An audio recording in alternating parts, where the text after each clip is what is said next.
Welcome to the 3 Takeaways podcast, which features short, memorable conversations with the world's best thinkers, business leaders, writers, politicians, scientists, and other newsmakers. Each episode ends with the 3 key takeaways that person has learned over their lives and their careers. And now your host and board member of schools at Harvard, Princeton, and Columbia, Lynn Tillman. Hi, everyone. It's Lynn Tillman. Welcome to another episode. Today, I'm excited to be here with Iris Bohnet. She's a professor and academic dean at the Harvard Kennedy School. She believes that firms are wasting money on diversity training because most programs just don't work. They don't change attitudes, let alone behavior. And rather than run more workshops or try to eradicate the biases that cause discrimination, she believes that companies and organizations need to redesign their processes to prevent bias. Today, I'm excited to learn how simple, evidence-based changes can reduce and neutralize the biased behaviors in classrooms, police departments, and boardrooms, and in hiring and promotion. Welcome, Iris, and thanks so much for our conversation today. Thank you so much for having me, Lynn. My pleasure, Iris. Let's start with understanding what unconscious bias is. What is it, and why does it exist? Maybe it is easiest if I start with an example. In fact, there is somebody who is called Heidi Roizen. She's a real person. She's a venture capitalist in Silicon Valley. And she became even more famous because a couple of years ago, a few colleagues of mine wrote a case study on her. And many of our listeners, I'm sure, have been in graduate school and participated in these types of cases where we analyze the case and we learn about the protagonist, about what they did, how they performed, how they had success and failures. And that's exactly the kind of case that this was about. But then a few years later, people took that very case and replaced Heidi's name with Howard. And now we use this case study, in fact, across the country to teach our students about the power of implicit or unconscious bias in a matter of minutes. The students prepare for the case, not knowing that there is a second protagonist called either Heidi or Howard. And they come to class also having filled out a questionnaire where they evaluate how well Heidi and Howard have done. And what we find time and again is that students agree, and when I say students, I do mean male and female students, that students agree that Heidi did a great job and Howard did a great job. In fact, objectively, they were both great. But we just aren't quite as comfortable with Heidi because she defies our stereotypes of what a typical venture capitalist looks like. And she defies our stereotypes of what a good woman does. She was just a bit too assertive, a bit too successful in her life. And that's unconscious bias. And of course, unconscious bias has nothing to do with gender or race or nationality or religion or body size or height. But we have documented unconscious bias in all of those dimensions. It has to do with the counter-stereotypical individual. So male nurses also experience unconscious bias because people aren't used to seeing men in those types of roles. And female venture capitalists experience unconscious bias because we're not used to seeing women in those roles. Unconscious bias, does it have anything to do with tribalism, with people associating with their group, either by gender or by race or ethnicity or anything else? It's a very good question, Lynn. I often distinguish between 2 ways in which we can describe bias. One is the bias that I just alluded to, and I want to call those stereotypes, as in, do you belong to the group that I'm looking at? Am I thinking that you are the typical type of character when I think of venture capitalism? So that's the stereotype problem. What you are now asking about is the problem that we sometimes call affinity bias, or in-group, out-group preferences. We're more comfortable with people who look like I do. And we, in fact, see both. We see that I judge the kindergarten teacher based on whether or not, to use a counter-stereotypical example, whether he fits my expectations of the typical kindergarten teachers. And then secondly, I'm also more comfortable with people who look like me. So if that person was a white Swiss woman who has done synchronized swimming, as in my case, then I'm more comfortable with that type of teacher than if the person looked very different. And both are real. So stereotypes and in-group preferences have been very well documented and often hold us back from seeing talent or promoting talent, hiring talent, where talent really is. And how early do you see unconscious bias or affinity bias in children? Very, very early. This is not my own research, but it has been documented in newborns almost. They recognize the faces that they are familiar with, the skin tone of the faces they're familiar with. Certainly they recognize their parents really, really early on. And by the way, when I say parent, it doesn't have to be parents. It's just a primary caregiver. Whoever they see most, they are most familiar with. And so it's documented really early on. And familiarity, again, is not something that we should be ashamed of. In fact, I am not the one pointing fingers. I am saying that that's human nature, that we have been, so to speak, programmed to have those types of impulses. And so the important question is not to train this out of our minds, but to think about how we can change our environments to make it easier for all of us to get this right. Where do you see unconscious bias or affinity bias in society? Everywhere, Lynn. That could be a very quick answer, but it has really been documented in many, many different places that people enter a room and they don't know anyone. And so we are much more likely to join a group that kind of looks like we do, whether that's in terms of race, ethnicity, language, of course, is another big one, culture, gender, anything that's visible. And that makes us feel like we have an easier entry into that group. But it has been documented as early as with children, in that children kind of look for people who look like they do, including in looks, body size, height. We see that people tend to affiliate with people who are similar in many dimensions. And then, of course, we see it in professional life as well. So sadly, my answer is, in fact, really true. It is everywhere. It is everywhere, very sadly. Many organizations have tried diversity and inclusion training. How well has that worked? Not so well, unfortunately. And it is a sad truth for many organizations. I know most all organizations still engage in training. And so I think the bigger question is, how could we improve our trainings? Because I don't think we will get rid of them very soon. And there is a purpose for them to. What good trainings can do is to raise awareness. And I don't want to downplay that. Even though we might think it is more broadly shared, the understanding of unconscious bias is increasingly shared by many people, and people understand that stereotypes are real and that in-group preferences are real. It's still important for people to understand that it is likely them as well, that it's all of us. This is not a problem that happens elsewhere, but it happens in our very own lives, in our own organization. In a very ideal world, what I sometimes call is happening in those trainings is unfreezing our minds, making us open to different possibilities. The possibility that somebody else might perceive the room that I see in a certain way very different, because they're used to standing in the back of the room and I might be used to standing in the front of the room. And we've all had that experience. It looks very different. So this perspective really matters. And that's what I want to call unfreezing. But then we can't just go to people back to their daily lives if they're unfrozen minds, as in being open maybe a bit more. It's a vulnerable place to be unfrozen. So you will go back to old habits, to old behaviors. This is not an intentional move, but it is often very unintentional just to go back to our old habits. That's the second part of this awareness raising, that we have to unfreeze the minds, and then we have to give people the tools to, in fact, follow through on their virtuous intentions, and then eventually refreeze the new habits, the new ways of behaviors. And that often means a systemic change rather than change just in our brains. Before I ask you about how to get the systemic change, what can we do to reduce and neutralize biased behaviors as we raise our children? I myself have not done research on children, but I am going to give you some generalizable insights from that type of research. Seeing is believing.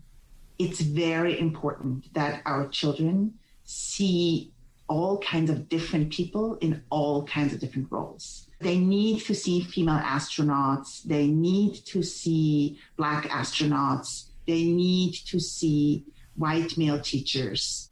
That's really important. And that, of course, affects our media, affects the books that our children read, affects the cartoons our children watch. And that, in fact, is an area where, Lynn, I think, compared to when we grew up, we actually have made quite a bit of progress. So seeing is believing, and there's some really good research showing that even short exposures to such of these role models that I just now described, at an early age and even at a later age, the research has been done in elementary school and has been done in high school of bringing in, for example, female scientists to increase the likelihood that girls think that STEM fields could be for them. Even short exposure can affect career trajectories. I think that's something that parents could easily do. Just make sure that your children have all opportunities available. Again, we don't want to brainwash them. Exposure to the whole world, not in a stereotypical way, would be very useful. And so exposure to the whole world is important for raising our children. Looking at biased behaviors in institutions like corporations or police departments or boardrooms, what can we do to systematically reduce and neutralize biased behaviors?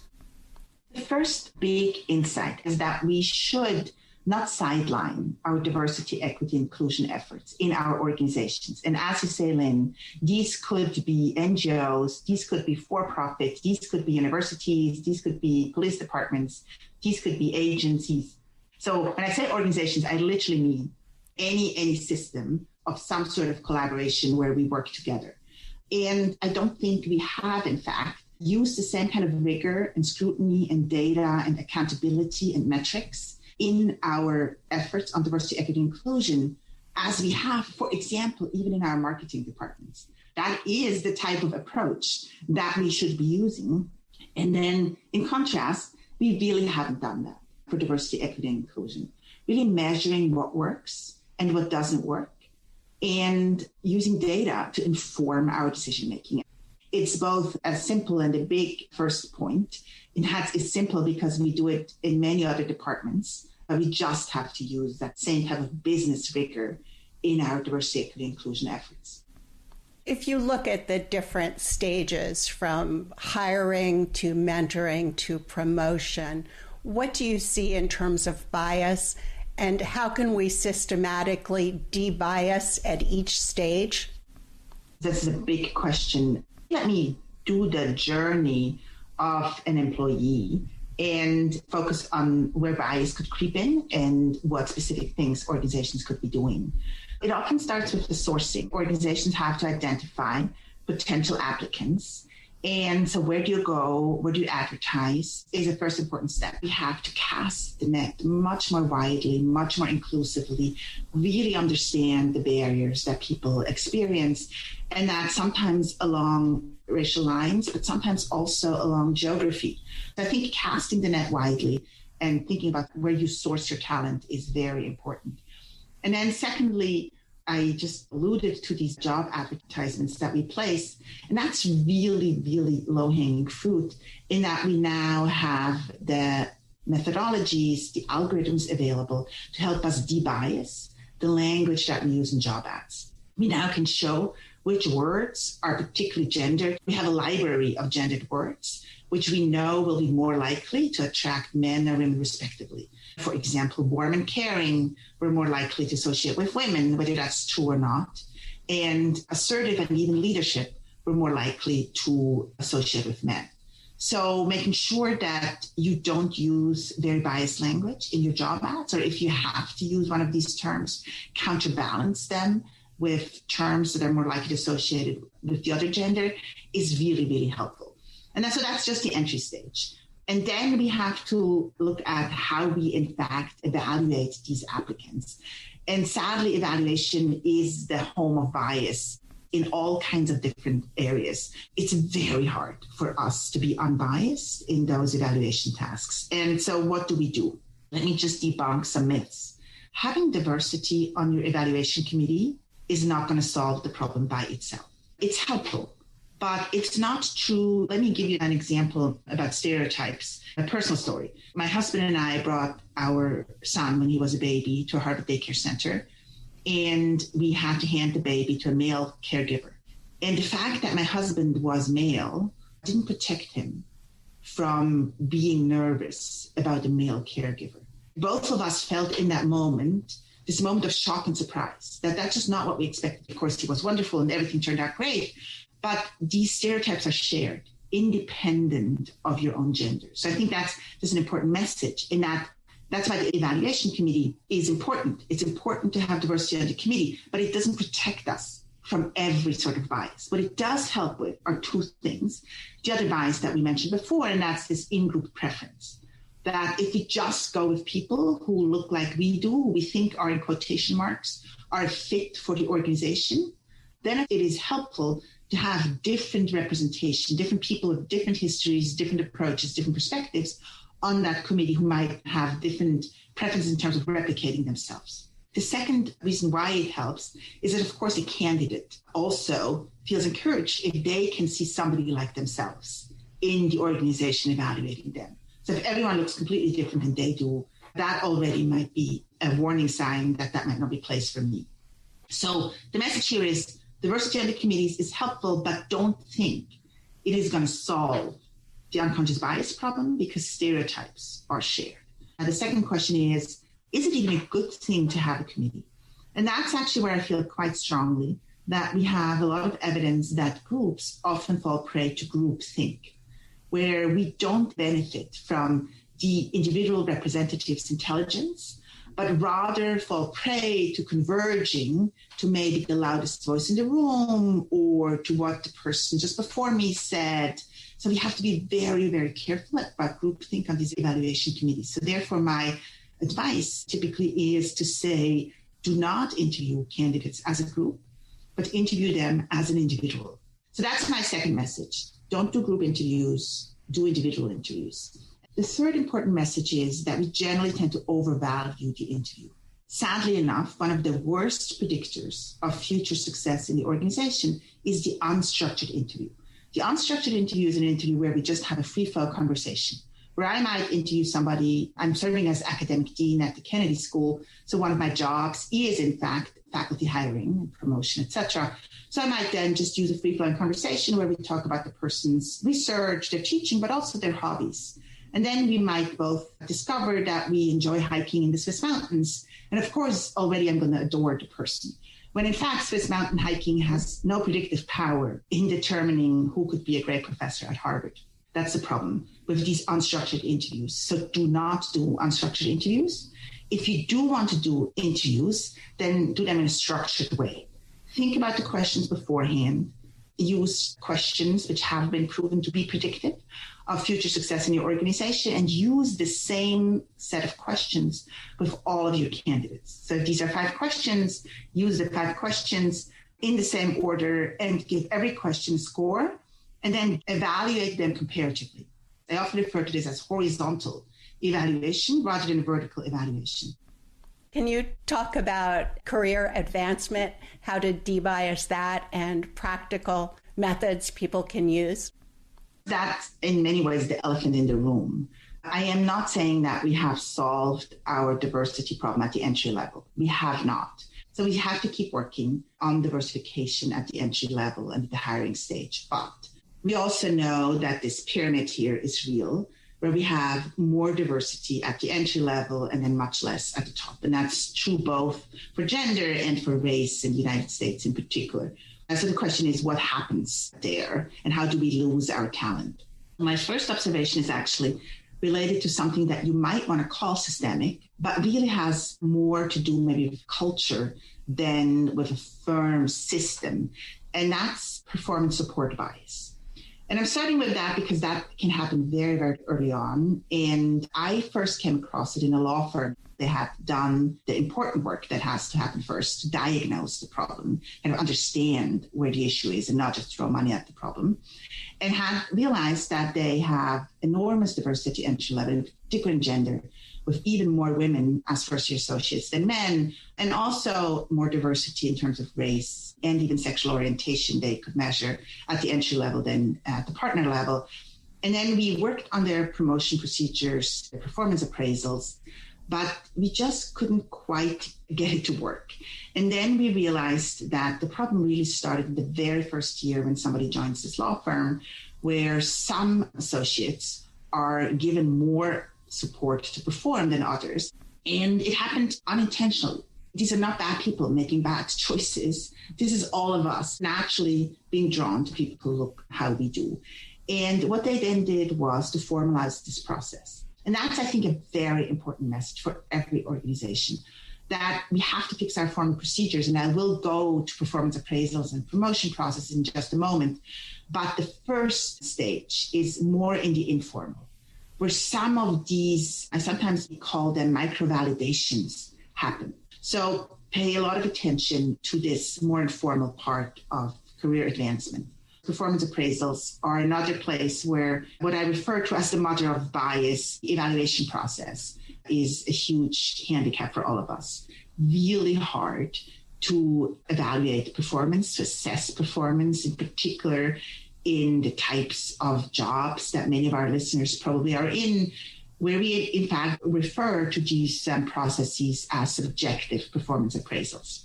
We've actually just done some research with a financial services company on their performance appraisal systems. They had used a process that many organizations, in fact, the majority of organizations that I've ever worked with, employ and that I have had concerns about. They asked their employees to self-evaluate and then share those self-evaluations with their managers before managers make up their minds. And that's probably not rocket science to imagine that the employee self-evaluations could, in fact, impact the manager's assessment.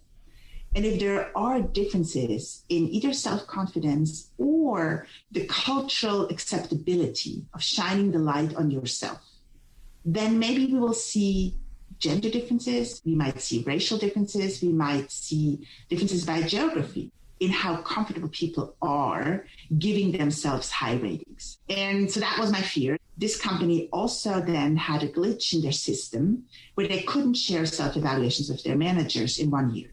And of course, that's a bit like, how should I say this, finding Swiss chocolate for a researcher, in that you find a research site where you don't have truly A/B testing that we normally like, where we have a control group and a treatment group, but it's close to an A/B test where you have a bit of a shock to the system that was unanticipated, and you can look deeper into what that shock did. And here's what we found. It's actually quite an interesting story, showing that a deep dive can really guide the policy choices that a firm makes. We found that all women gave themselves lower evaluations than men, and this was particularly pronounced for women of color. So women of color gave themselves even lower evaluations than white women. We otherwise didn't find big race dynamics. We also didn't find, although we expected that, we didn't find huge cross-cultural dynamics in this firm. This is a multinational firm headquartered in the US. And now the question is, what do managers do with this information in the years where they have self-evaluations available? And what happened in this firm, I think, was happy news for the firm on the one hand, and then surprising news for the firm in another dimension. The managers closed that gender gap completely. Managers, in fact, equalized men and women on average. However, that did not happen for the race gap that I talked about before, that we in particular found for women. And in fact, men added to what was a gender gap to start with and a race gap for women of color, and added a huge race gap.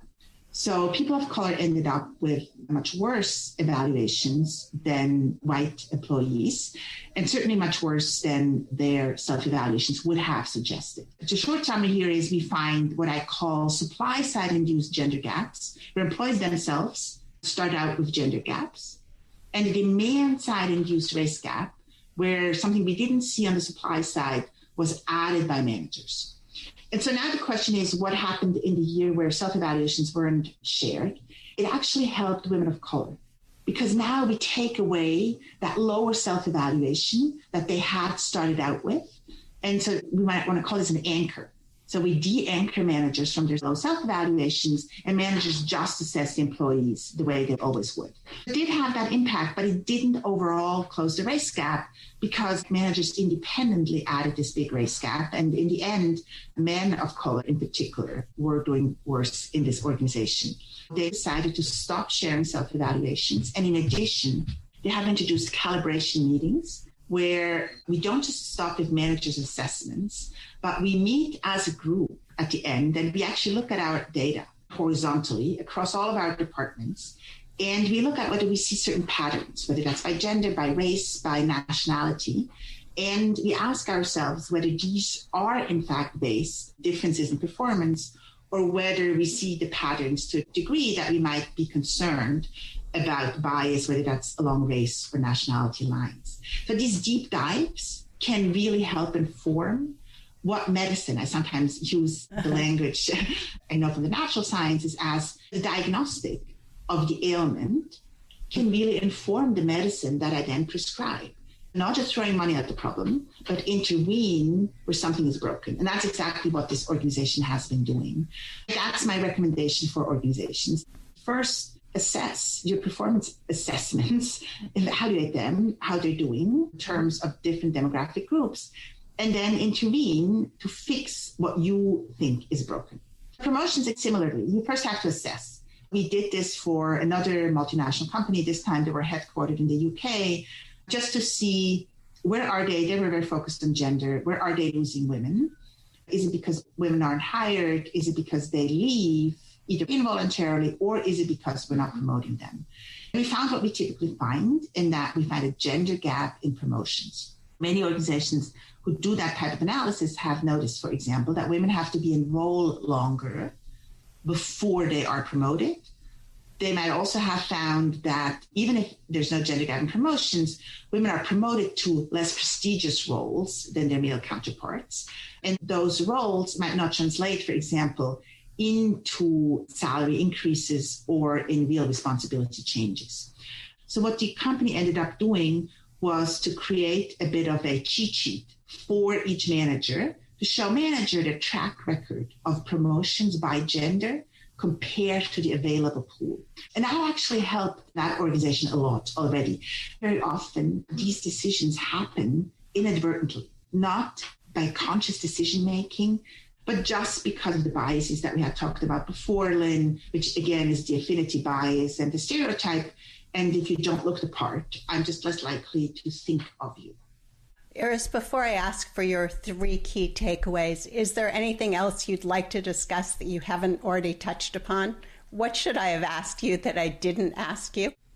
The one thing I might want to just reiterate is the piece of culture. That formal processes, and much of my work focuses on formal processes, are hugely important. Absolutely a place to start. And numbers do matter. So whether you are the only one or whether you are part of a group, it really does matter in how you're perceived. But that now leads me again to this question of culture.